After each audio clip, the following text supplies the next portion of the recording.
DK Shivakumar ಅವರ ಸಂಘಟನಾ ಶಕ್ತಿ ಮತ್ತು ಪಕ್ಷದ ನಿಯಂತ್ರಣದ ಬಲ ಎಷ್ಟಿದೆ? ಸಿದ್ದರಾಮಯ್ಯ ಅವರ ಅನುಭವ ಮತ್ತು ಶಾಸಕರ ಬೆಂಬಲದ ಲೆಕ್ಕಾಚಾರ ಯಾರಿಗೆ ಲಾಭ? ಈ ಇಬ್ಬರು ಘಟಾನುಘಟಿಗಳ ಪೈಕಿ ಶಾಸಕರ ಬೆಂಬಲ ಯಾರಿಗೆ ಸಿಗುತ್ತೆ?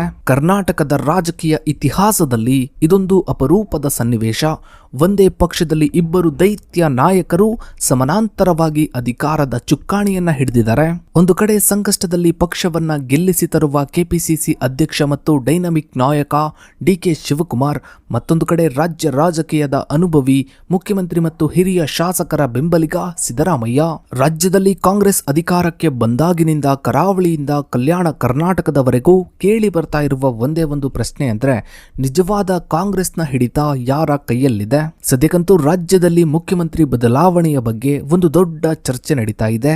ಇದರ ಬಗ್ಗೆ ಒಂದು ವಿಶೇಷ ವರದಿ ಇದೆ, ಬನ್ನಿ ನೋಡ್ತಾ ಹೋಗೋಣ. ಸ್ನೇಹಿತರೆ, ಕರ್ನಾಟಕ ಕಾಂಗ್ರೆಸ್ನಲ್ಲಿ ಮುಖ್ಯಮಂತ್ರಿ ಸಿದ್ದರಾಮಯ್ಯ ಮತ್ತು ಉಪಮುಖ್ಯಮಂತ್ರಿ ಡಿಕೆ ಶಿವಕುಮಾರ್ ನಡುವಿನ ಅಧಿಕಾರ ಸಮೀಕರಣವನ್ನ ಸೂಕ್ಷ್ಮವಾಗಿ ವಿಶ್ಲೇಷಿಸಿದಾಗ ಇದು ದ್ವಿಕೇಂದ್ರ ಅಧಿಕಾರದ ಮಾದರಿಯನ್ನ ಪ್ರತಿಬಿಂಬಿಸುತ್ತೆ.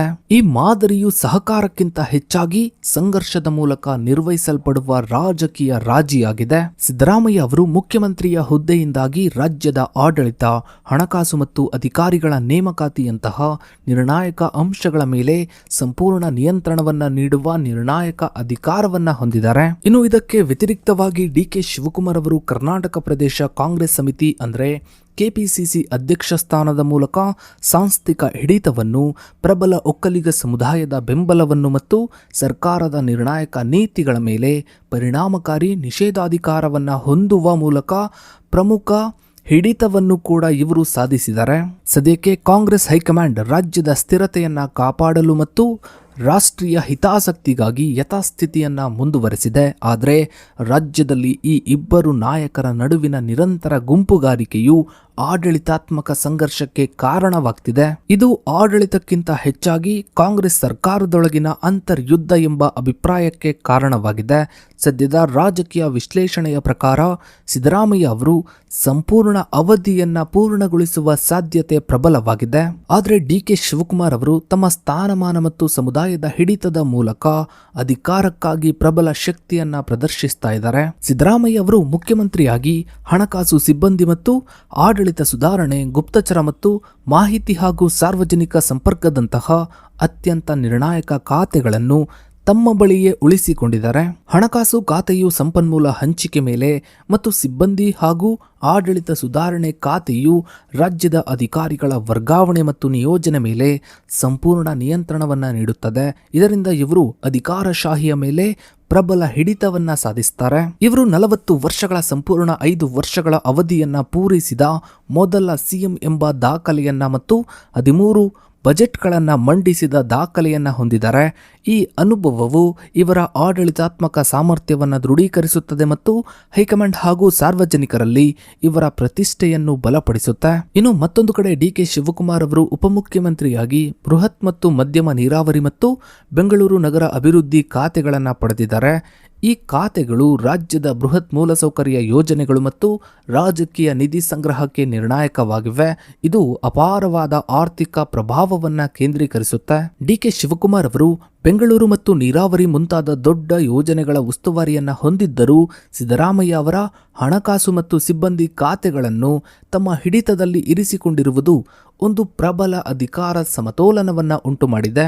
ಡಿಕೆ ಶಿವಕುಮಾರ್ ಅವರ ಯೋಜನೆಗಳ ಯಶಸ್ಸು ಮತ್ತು ಅನುಷ್ಠಾನವು ಸಿಎಂ ನೇತೃತ್ವದ ಹಣಕಾಸು ಮತ್ತು ಅಧಿಕಾರಶಾಹಿ ನಿಯಂತ್ರಣದ ಮೇಲೆ ಅವಲಂಬಿತವಾಗಿರುತ್ತೆ.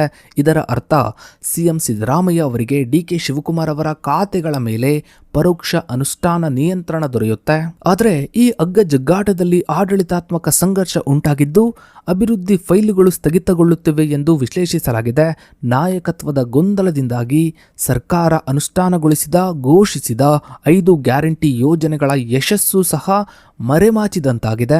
ಇನ್ನು ಡಿಕೆ ಶಿವಕುಮಾರ್ ಅವರು ಉಪಮುಖ್ಯಮಂತ್ರಿಯಾದ ನಂತರವೂ ಕೆಪಿಸಿಸಿ ಅಧ್ಯಕ್ಷ ಸ್ಥಾನವನ್ನು ಉಳಿಸಿಕೊಂಡಿರುವುದು ಇವರ ಶಕ್ತಿಯ ಮೂಲಾಧಾರವಾಗಿದೆ. ಈ ಸ್ಥಾನವು ಪಕ್ಷದ ಪದಾಧಿಕಾರಿಗಳ ನೇಮಕಾತಿ, ಬೂತ್ ಮಟ್ಟದ ಸಂಘಟನೆ ಮತ್ತು ಕಾರ್ಯಕರ್ತರ ಸೈನ್ಯದ ಮೇಲೆ ನಿಯಂತ್ರಣವನ್ನ ನೀಡುತ್ತದೆ. ಇದು ಮುಂದಿನ ಸ್ಥಳೀಯ ಮತ್ತು ಸಾರ್ವತ್ರಿಕ ಚುನಾವಣೆಗಳಿಗೆ ನಿರ್ಣಾಯಕವಾಗಿದೆ. ಇನ್ನು ಸಿದ್ದರಾಮಯ್ಯ ಅವರ ಆಪ್ತರು, ಸಿದ್ದರಾಮಯ್ಯ ಅವರ ಬೆಂಬಲಿಗ ಸಚಿವರು ಒಬ್ಬ ವ್ಯಕ್ತಿ ಒಂದು ಹುದ್ದೆ ತತ್ವದ ಆಧಾರದ ಮೇಲೆ ಡಿಕೆ ಶಿವಕುಮಾರ್ ಅವರನ್ನು ಕೆಪಿಸಿಸಿ ಅಧ್ಯಕ್ಷ ಸ್ಥಾನದಿಂದ ತೆಗೆದುಹಾಕಲು ಒತ್ತಾಯಿಸ್ತಾ ಇದ್ದಾರೆ.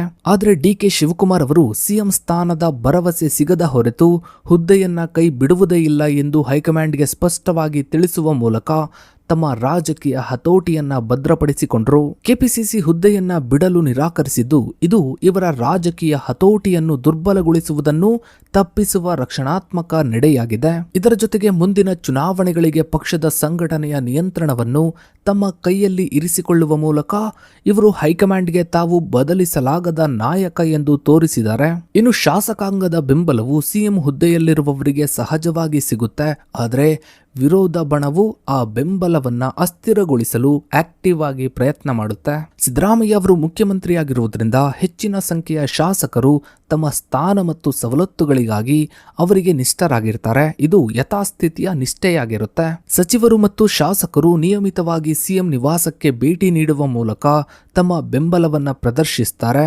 ಆಡಳಿತದ ಮುಖ್ಯಸ್ಥರಾಗಿ ಆಂತರಿಕ ವಿಷಯಗಳನ್ನು ಸಾರ್ವಜನಿಕವಾಗಿ ಪ್ರಸಾರ ಮಾಡುವುದನ್ನು ನಿಲ್ಲಿಸುವಂತೆ ಹೈಕಮಾಂಡ್ಗೆ ಮನವಿ ಮಾಡಿ ಇವರು ಶಾಸಕರ ಮೇಲೆ ಶಿಸ್ತಿನ ನಿಯಂತ್ರಣವನ್ನ ಹೇರಲು ಪ್ರಯತ್ನಿಸಿದ್ದಾರೆ. ಇನ್ನು ಮತ್ತೊಂದು ಕಡೆ ಡಿಕೆ ಶಿವಕುಮಾರ್ ಅವರ ನಿಷ್ಠಾವಂತ ಶಾಸಕರು ಆಕ್ಟಿವ್ ಆಗಿ ಹೈಕಮಾಂಡ್ ಮೇಲೆ ಒತ್ತಡವನ್ನ ಹೇರ್ತಾ ಇದ್ದಾರೆ.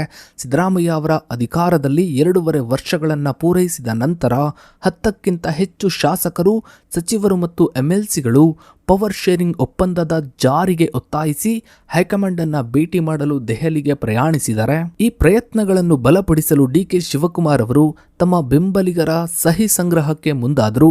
ಈ ಕ್ರಮವು ವಿಶೇಷವಾಗಿ ಒಕ್ಕಲಿಗ ಮತ್ತು ಹಳೆ ಮೈಸೂರು ಭಾಗದ ಶಾಸಕರನ್ನ ಗುರಿಯಾಗಿಸಿಕೊಂಡಿದೆ. ಈ ಸಹಿ ಸಂಗ್ರಹವು ತಮ್ಮ ಶಾಸಕಾಂಗದ ಬಲವನ್ನು ದೃಢೀಕರಿಸಿ ಹೈಕಮಾಂಡ್ಗೆ ಪ್ರಸ್ತುತಪಡಿಸಲು ದಾಖಲೆಗಳನ್ನು ಸಿದ್ಧಪಡಿಸುವ ಗಂಭೀರ ಪ್ರಯತ್ನವಾಗಿದೆ. ಆದರೆ ಅಂತಿಮವಾಗಿ ಕಾಂಗ್ರೆಸ್ನಲ್ಲಿ ನಾಯಕತ್ವ ಬದಲಾವಣೆಯು ಶಾಸಕರ ಸಂಖ್ಯೆಗಳ ಮೇಲೆ ಆಗುವುದಿಲ್ಲ, ಆದರೆ ಹೈಕಮಾಂಡ್ನ ಅಂತಿಮ ತೀರ್ಮಾನದ ಮೇಲೆ ಅವಲಂಬಿತವಾಗಿರುತ್ತದೆ ಎಂದು ಶಾಸಕ ಮಾಗಡಿ ಬಾಲಕೃಷ್ಣ ಅವರು ಹೇಳಿದ್ದಾರೆ. ಈ ವಾಸ್ತವವು ಡಿಕೆ ಶಿವಕುಮಾರ್ ಅವರ ಬಣದ ಗುಂಪುಗಾರಿಕೆಯ ಪರಿಣಾಮವನ್ನು ಮಿತಿಗೊಳಿಸುತ್ತದೆ ಮತ್ತು ಸಿದ್ದರಾಮಯ್ಯ ಅವರಿಗೆ ಅನುಕೂಲಕರವಾಗಿದೆ. 2.5 ವರ್ಷಗಳ ಅಧಿಕಾರ ಹಂಚಿಕೆ ಒಪ್ಪಂದವಿತ್ತು ಎಂದು ಡಿಕೆ ಶಿವಕುಮಾರ್ ಬಣ ಪ್ರತಿಪಾದಿಸಿದರೆ ಸಿದ್ದರಾಮಯ್ಯ ಅವರು ಇದನ್ನ ನಿರಾಕರಿಸುತ್ತಾರೆ.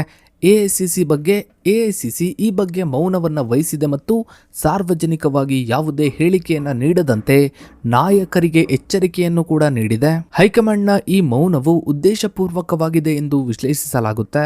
ಹೈಕಮಾಂಡ್ನವರು ಅಸ್ಪಷ್ಟತೆಯನ್ನ ಕಾಯ್ದುಕೊಳ್ಳುವ ತಂತ್ರವನ್ನ ಬಳಸ್ತಾ ಇದ್ದಾರೆ. ಇದು ಇಬ್ಬರು ನಾಯಕರು ಹೈಕಮಾಂಡ್ನಿಂದ ಏನಾದರೂ ಸಿಗುವ ನಿರೀಕ್ಷೆಯಲ್ಲಿ ನಿಷ್ಠೆಯನ್ನ ಉಳಿಸಿಕೊಳ್ಳುವಂತೆ ಮಾಡುತ್ತೆ. ಒಂದು ಕಡೆ ಡಿಕೆ ಶಿವಕುಮಾರ್ ಅವರು ಶಾಸಕರ ಸಂಖ್ಯೆಯನ್ನ ಹೆಚ್ಚಿಸುವ ಪ್ರಯತ್ನದಲ್ಲಿದ್ದರೆ, ಮತ್ತೊಂದು ಕಡೆ ಸಿದ್ದರಾಮಯ್ಯ ಅವರು ಈಗ ಡಿಕೆ ಶಿವಕುಮಾರ್ ಅವರಿಗೆ ಇರೋ ಪವರ್ ಅನ್ನ, ಶಕ್ತಿಯನ್ನ, ಅಧಿಕಾರವನ್ನ ಕಸಿದುಕೊಳ್ಳುವ ಪ್ರಯತ್ನದಲ್ಲಿದ್ದಾರೆ. ಇನ್ನು ಮುಂದಿನ ದಿನಗಳಲ್ಲಿ ಏನೆಲ್ಲ ಆಗುತ್ತೆ, ಕಾಂಗ್ರೆಸ್ ಸರ್ಕಾರ ಪತನವಾಗುತ್ತಾ ಅಥವಾ ಮತ್ತೊಬ್ರು ಅಂದರೆ ಡಿಕೆ ಶಿವಕುಮಾರ್ ಅವರು ಮುಖ್ಯಮಂತ್ರಿ ಆಗ್ತಾರಾ ಅನ್ನೋದನ್ನ ಕಾದು ನೋಡಬೇಕಿದೆ. ಸೊ ಇದಾಗಿತ್ತು ಸ್ನೇಹಿತರೆ ಇವತ್ತಿನ ಈ ಒಂದು ವಿಡಿಯೋದ ಬಗ್ಗೆ ನಿಮ್ಮ ಅನಿಸಿಕೆ ಅಭಿಪ್ರಾಯಗಳನ್ನು ತಪ್ಪದೇ ಕಮೆಂಟ್ ಸೆಕ್ಷನ್ ಅಲ್ಲಿ ಕಮೆಂಟ್ ಮಾಡಿ. ಹಾಗೆ ವಿಡಿಯೋಗೊಂದು ಲೈಕ್ ಮಾಡ್ತಾ ವಿಡಿಯೋನ ಆದಷ್ಟು ಎಲ್ಲ ಕಡೆ ಶೇರ್ ಮಾಡಿ. ನೀವಿನ್ನು ನಮ್ಮ ಚಾನಲ್ಗೆ ಸಬ್ಸ್ಕ್ರೈಬ್ ಆಗಿಲ್ಲ ಅಂದರೆ ಕೆಳಗಡೆ ಕಾಣೋ ಸಬ್ಸ್ಕ್ರೈಬ್ ಅನ್ನು ಕ್ಲಿಕ್ ಮಾಡಿ. ಹಾಗೆ ಪಕ್ಕದಲ್ಲಿ ಕಾಣೋ ಬೆಲ್ ಐಕಾನ್ ಕೂಡ ಕ್ಲಿಕ್ ಮಾಡಿ. Thanks for